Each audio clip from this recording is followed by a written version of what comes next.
21 ഇരുന്നാലും 40 ഇരുന്നാലും കിട്ടാത്ത വിടുതലാണ്. ദൈവം പറയുക, ചിലരുടെ മേലൊരു പുതപ്പ് വീഴും.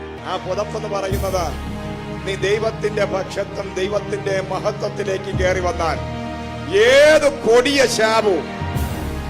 ശാപം പൊട്ടണോ, ഏത് വലിയ ശാപം പൊട്ടണോ, ഒറ്റ വഴിയേ ഉള്ളൂ. ദേവിയുടെ ശാപം പൊട്ടിയത് ദൈവത്തിന്റെ പക്ഷത്ത് ചേർന്നാണെങ്കിൽ 16,000 വർഷത്തെ ശാപം പേറി നടന്ന കുറേനക്കാരനായ ശീമോന്റെ കൂട്ടന് ഒറ്റ ദിവസം കൊണ്ട് അവന്റെ ശാപം പൊട്ടി അവന്റെ മേലൊരു പുതപ്പ് വീണത്.